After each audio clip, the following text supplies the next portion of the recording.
Bienvenue dans un monde où des créatures venimeuses dont vous n'avez jamais entendu parler peuvent abattre des prédateurs impitoyables. Un monde où chacun se bat pour survivre et où la mort peut surgir de partout à tout instant. Bienvenue et faites attention où vous marchez. Les grandes guerres d'un petit monde.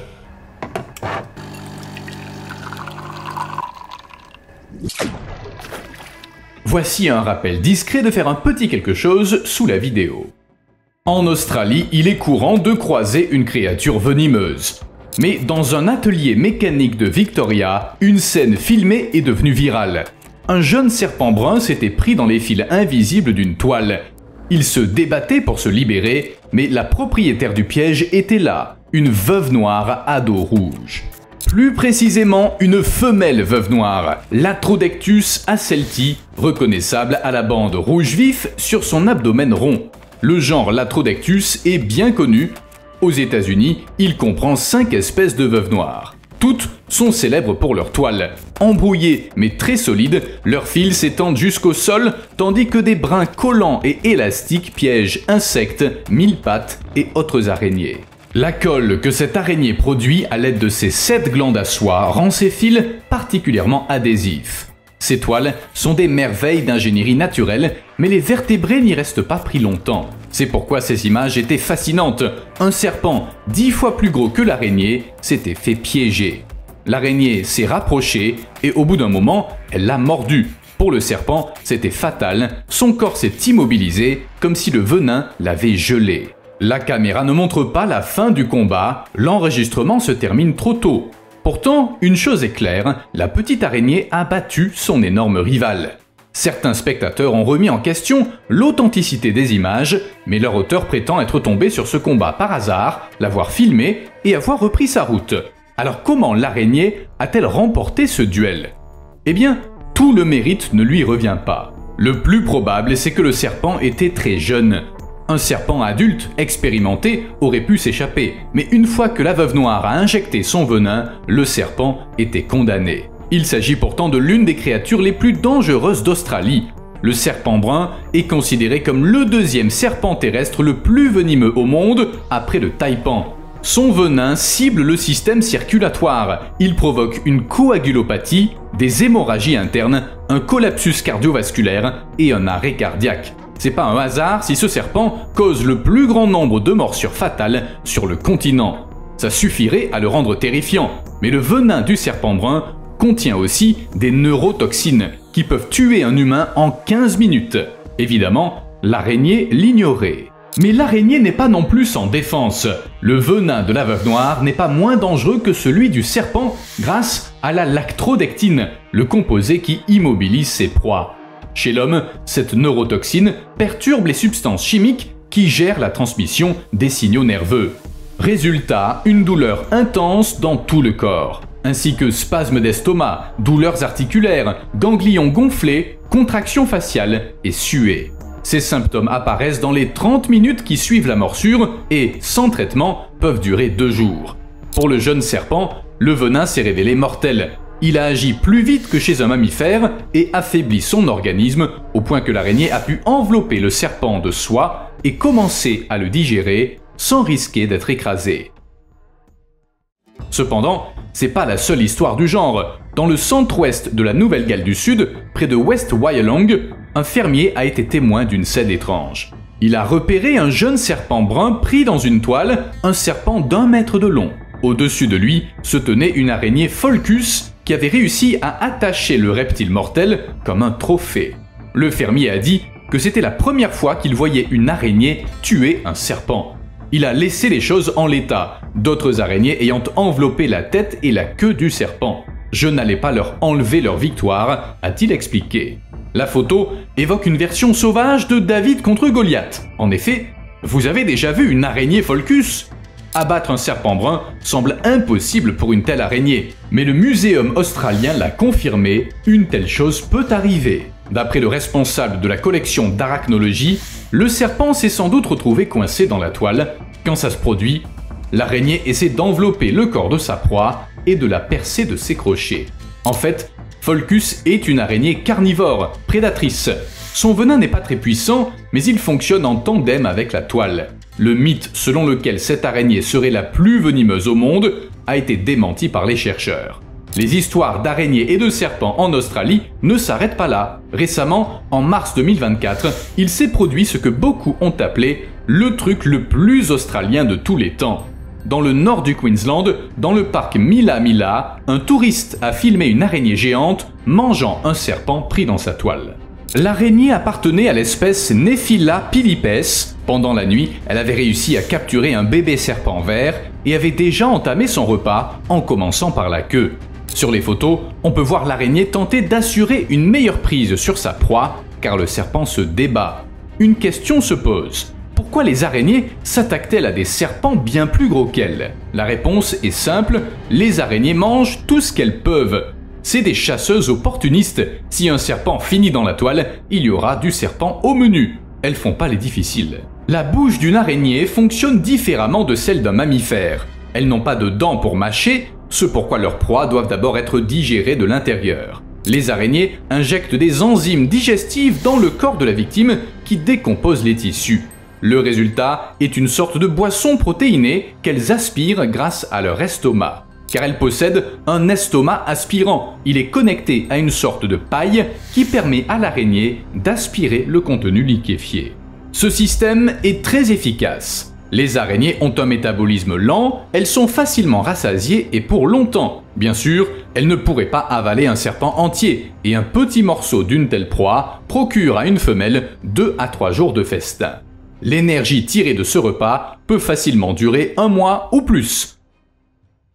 Mais c'est que le sommet de l'iceberg. La rivalité entre serpents et araignées ne date pas d'hier. Et elle a peut-être dégénéré en une véritable guerre. Normalement, les araignées se contentent de leurs proies habituelles, mouches, vers, minuscules lézards ou grenouilles. Mais certaines ont des goûts exotiques. Une étude récente a révélé que les araignées peuvent s'attaquer à des serpents bien plus gros qu'elles. Et pas seulement s'y attaquer, elles l'emportent souvent, même contre des serpents aussi venimeux qu'elles. Des chercheurs ont répertorié 319 cas de prédation sur des serpents par des araignées, dont 297 se sont produits dans la nature. Un tiers des cas avaient été rapportés dans des revues scientifiques, le reste provenant d'articles de presse ou des réseaux sociaux. Ils ont découvert que la chose était observée partout dans le monde. Dans des conditions naturelles, plus de 30 espèces d'araignées ont déjà attaqué des serpents et 11 autres ont fait de même en captivité. Le plus souvent, il s'agissait de veuves noires, dans près de la moitié des cas. Souvenez-vous, c'est justement ainsi qu'a commencé cette vidéo. 8,5% des cas impliquaient de grandes araignées orbitelles. Elles tissent d'énormes toiles circulaires, si solides qu'elles peuvent capturer des serpents, des chauves-souris et même des oiseaux. La plupart des victimes étaient de très jeunes serpents, des bébés pesant moins d'1 gramme. Mais il y a des cas bien plus impressionnants. Parfois, des araignées ont réussi à abattre des serpents d'1 mètre de long. Dans de tels cas, les responsables étaient des orbitelles ou de grandes mygales. Les veuves noires n'étaient pas en reste. Certaines ont vaincu des serpents 30 fois plus lourds qu'elles. Et une fois, une malmignate a enveloppé une couleuvre rayée de 15 cm de long. Le serpent était 355 fois plus lourd que l'araignée. Pour mettre ça en perspective, c'est comme si un homme de 70 kg abattait une jeune baleine à bosse de 25 tonnes. Le venin s'est révélé la clé dans la plupart des cas. Il a causé la mort des serpents eux-mêmes venimeux. 30% des cas tombaient dans cette catégorie. Dans 86% des observations, l'attaque s'est terminée par la mort du serpent et seulement 1,5% s'en sont sortis vivants. Les chercheurs le soulignent, les serpents sont des proies exceptionnelles pour les araignées qui se nourrissent normalement d'insectes. Mais pour certaines chasseuses, les serpents sont souvent au menu. Des mygales et des veuves noires à dos rouge, comme dans la première histoire, ont été observées à plusieurs reprises, mangeant non seulement des serpents, mais aussi des lézards. On trouve donc des araignées mangeuses de serpents sur tous les continents, mais pour une certaine raison, les vidéos et photos proviennent surtout d'Australie, malgré le fait que la plupart des incidents se produisent loin des tropiques, en Amérique du Nord. Bref, c'est un peu bizarre. Enfin, puisqu'on a déjà parlé des veuves noires, passons aux mygales qui représentent 10% des morts de serpents. Les mygales sont énormes et n'ont pas besoin de toile pour chasser. Elles traquent leur proie au sol ou dans les arbres, puis elles attaquent. Leur tactique est simple et impitoyable. L'amygale bondit sur le serpent et enfonce ses puissantes chélicères dans son corps pour injecter du venin. La plupart du temps, elle attrape la proie par la tête et ne lâche pas, même si le serpent se tortille et se débat. Une fois que le venin commence à agir, le serpent cesse de réagir. La première observation est assez récente, en 2015, dans la Serra do Caveira. Sous un rocher, des chercheurs ont trouvé un serpent non venimeux, Erythrolampus almadensis, de 30 cm de long.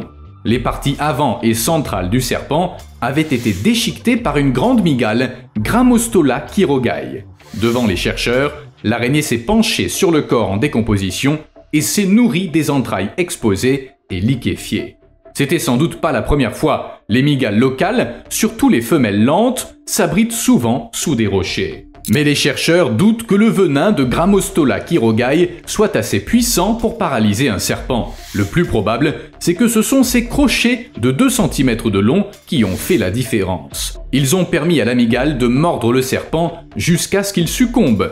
La taille des adversaires joue un rôle clé. Les mygales peuvent s'attaquer à des proies plus grandes que les autres araignées, oiseaux, grenouilles, lézards et même souris. Jusque-là, on avait observé des araignées mangeant des serpents qu'en laboratoire ou en captivité, mais elles en sont visiblement capables dans la nature. Mais laissons les araignées et les serpents tranquilles, car il est temps de parler de l'un des prédateurs les plus efficaces de la planète, les libellules. Leur taux de réussite atteint 97%. Pour mettre ça en perspective, considérez ceci. Les faucons pèlerins, les oiseaux les plus rapides au monde, plongent sur leur proie à 300 km/h, mais ils ne l'atteignent qu'une fois sur 2. Les lions n'attrapent leur proie qu'une fois sur 4. Les lycaons, maîtres du travail d'équipe, ont un taux de réussite de 85%. Mais même eux n'arrivent pas à la cheville des libellules. Les libellules sont dangereuses. Même sous forme de bébés aptères, les larves de libellules vivent sous l'eau. Là, elles se cachent dans la vase et les plantes, tendant des embuscades aux petits insectes, aux têtards et même aux poissons. Leur arme est une mâchoire articulée appelée labium en latin. Elles se projettent vers l'avant comme un harpon pour attraper la proie. Sous l'eau, ces larves ne craignent pas grand monde. En fait, certaines larves sont assez grosses et voraces pour attaquer même des libellules adultes. C'est rare, mais même les libellules ne sont pas invincibles. Dans un étang boueux de la forêt tropicale, une larve attend, prête à attraper sa prochaine proie. Elle ignore que c'est elle qui va servir de cible. Des profondeurs, une punaise d'eau géante l'observe. Le prédateur était trop proche, encore un peu, et le chasseur serait devenu le chassé. La larve frappe en premier. Son labium se projette vers l'avant comme un harpon, infligeant une morsure précise. La larve esquive l'attaque de la punaise, mais c'est pas suffisant. Le prédateur bondit à son tour. Le mouvement est si rapide qu'il est presque invisible. Soudain, la larve est prise dans les pattes puissantes, qui la serrent comme un étau. Le rostre mortel de la punaise perce son corps. Les toxines se répandent instantanément, bloquant son système nerveux. La larve est encore vivante, mais elle est paralysée. Elle sent tout, mais elle ne peut bouger un muscle. Hélas, l'issue est déjà décidée, bien que la mort ne soit pas instantanée. La punaise mange lentement, sans se presser. En bref, si les larves de libellules sont intimidantes, les punaises d'eau géantes le sont encore plus. Elles ne courent pas sur l'eau pour chasser leur proie. Leur tactique est simple, trouver un endroit convenable, s'accrocher à une plante et attendre. Tout ce qui bouge peut alors leur servir de repas. On connaît 150 espèces de punaises d'eau qui vivent presque partout dans le monde. Les plus grandes, Lethocerus grandis et Lethocerus maximus, vivent en Amérique du Sud et mesurent plus de 10 cm de long, à peine moins qu'un smartphone. Le Japon a ses propres prédateurs. 4 espèces, dont Quircaldia deiroli, considérées comme les principales chasseuses des rizières et autres zones humides. Ces insectes sont intrépides. En 2011, par exemple, une punaise d'eau a été vue attaquant une tortue. Quel insecte oserait faire ça? Mais malgré de tels exploits, ces punaises d'eau sont assez discrètes. Leur corps brunâtre se fond dans les plantes auxquelles elles s'accrochent, suspendues tête en bas. C'est comme ça qu'elles respirent par un fin tube qui dépasse de l'arrière. Quand une proie s'approche, tout se passe en un éclair. Les puissantes pattes avant l'attrapent, le rostre pointu perce le corps et injecte de la salive remplie d'enzymes et d'anesthésiants. La chair commence alors à se dissoudre de l'intérieur. Le processus prend des heures et pendant ce temps, la victime reste souvent vivante. Plus tard, la punaise aspire les restes liquéfiés, comme le font les araignées. Si un petit serpent se retrouve captif d'une punaise d'eau, même son venin ne l'aidera pas. La punaise l'attrape, elle le paralyse et le dévore lentement. Le mécanisme est le même, mais au lieu d'une toile, ses pattes et son rostre font le travail. Au fait, à cause de sa tendance à mordre les gens, ce prédateur a été surnommé le mordeur d'orteils, et pour une bonne raison, sa morsure est très douloureuse. Si une punaise d'eau géante vous mord un jour, vous vous en souviendrez. Bref, pour les punaises d'eau, il n'y a pas de limite. Tout ce qui nage peut être attrapé et servir de repas. Mais les serpents ont bien d'autres ennemis.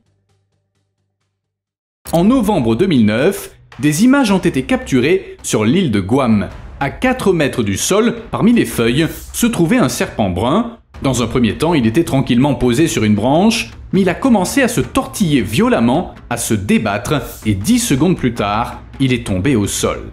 Le serpent a glissé dans l'herbe avant de se cacher sous une canette de soda. À proximité, là où il avait atterri, il y avait une menthe religieuse. La vidéo a révélé que cette grande menthe, Hierodula patellifera, avait attaqué le serpent. Elle tenait sa tête dans ses pattes avant, tout en essayant de s'accrocher au feuillage, mais le serpent l'a entraîné dans sa chute, sauvant ainsi sa vie. Les menthes religieuses sont célèbres pour leur apparence et leur style de chasse. En particulier, elles peuvent tourner la tête à 180 degrés pour surveiller les alentours. Leur menu comprend mouches, grillons, papillons de nuit et bien plus encore. Elles mangent aussi des vertébrés, lézards, petits oiseaux et en effet, serpents. Le combat commence toujours de la même façon. Un serpent glisse le long d'un bout de bois quand il tombe sur une menthe. La menthe se redresse et lève ses pattes avant, prête à attaquer. Le serpent, bien que plus grand, sent le danger et essaie de la contourner. Mais il n'y a pas d'échappatoire. À un moment, il fait une tentative désespérée pour s'échapper, mais la menthe enfonce ses pattes dans le corps du serpent. Après ça, le schéma est bien connu. La menthe maintient sa proie et elle commence à la dévorer vivante en commençant par la tête. Le serpent se tortille, essayant de s'échapper, mais bientôt ses forces l'abandonnent. Il cesse de lutter et la menthe termine calmement son repas. En effet, le venin du serpent ne lui est d'aucune aide. Pour l'insecte, ça n'a aucune importance. Du moment que le serpent est assez petit, elle l'attrape et elle le mange, peu importe s'il est venimeux ou non. Cependant, si un serpent ne peut pas vaincre une menthe, d'autres prédateurs le peuvent. Au cœur de la forêt tropicale, des créatures redoutables se battent pour décrocher la couronne de prédateur ultime. Il n'y a pas de médaille d'argent, le perdant est mis à mort. Voici Hierodula patellifera, une menthe petite mais intrépide. Elle attaque tout ce qui croise son chemin. Alerte et audacieuse, elle agit de façon provocante, agitant ses pattes et prenant une posture menaçante pour se faire plus grosse et plus effrayante. Mais elle fait face à un adversaire peu ordinaire, une scutigère, un prédateur qui s'introduit dans les maisons et souvent effraie leurs occupants. La menthe frappe en premier, prenant sa rivale par surprise et parvenant à l'attraper. Mais dans cette bataille, le premier coup n'est pas fatal, et c'est une erreur. La menthe expose son corps aux mandibules venimeuses de la scutigère. Celle-ci bondit et en un instant, la situation s'inverse. Elle transperce la menthe, injectant du venin. La menthe est encore vivante, mais en état de choc. La scutigère la déchire et avale ses entrailles comme une boisson protéinée nutritive. On a déjà parlé de cette méthode d'alimentation, vous commencez à connaître. Bref, les scutigères sont loin d'être inoffensives. Elles sont sans danger pour les humains, mais elles se nourrissent d'araignées, de cafards, de punaises de lit, de termites, de fourmis et autres arthropodes domestiques. Leurs mandibules délivrent du venin et elles chassent la nuit. Leur vue est bonne, mais elles comptent surtout sur leurs longues antennes, sensibles à l'odeur et au toucher. Ces chasseuses peuvent travailler seules ou à plusieurs. Elles utilisent leurs mandibules et leurs pattes pour maintenir la proie, elles bondissent dessus et utilisent parfois la technique du lasso en roulant leurs pattes autour de la victime. On a même vu des scutigères battre leur proie à coups de pattes. Ça fait réfléchir. Peut-on dire que la proie a été battue à mort ? Ce qui est intéressant, c'est que les recherches sur le régime alimentaire de la scutigère montrent qu'elle peut distinguer les proies et qu'elle essaie d'éviter les insectes dangereux. Ainsi, la mante n'était pas vue comme une menace, sinon la scutigère aurait fui. De plus, ces créatures sont parmi les plus anciens prédateurs venimeux de la planète, mais on sait peu de choses sur leur venin. Contrairement aux scorpions et araignées, les scutigères restent peu étudiées. Notamment car elles sont discrètes et assez petites, mais aussi car elles sont sans danger pour les humains. De plus, il est difficile d'extraire leur venin, elles en produisent très peu. Il y a autre chose. Les scutigères ont des mandibules robustes qui leur permettent de mâcher la nourriture avant d'avaler. Pourtant, les composants enzymatiques de leur venin suggèrent l'inverse. Ce venin peut déclencher la digestion interne des proies. En gros, c'est le même processus qu'on a déjà décrit pour les araignées et les punaises d'eau. Quant à savoir pourquoi les scutigères ont besoin des deux méthodes, on l'ignore. Peut-être que ça leur permet de choisir la plus adaptée à chaque cas. En parlant de mille pattes, il est temps d'évoquer un véritable monstre. Des profondeurs sombres du monde animal, où les invertébrés chassent tout ce qui est à portée de leur crochet, vient un nouveau cauchemar. Des scolopendres géantes dévoreuses de serpents. En 2017, des biologistes thaïlandais ont fait une observation fortuite. Ils ont vu une scolopendre attaquant un serpent. Ce qui est étonnant, c'est que l'attaque a eu lieu au moment où le serpent était le plus vulnérable, pendant qu'il pondait des œufs.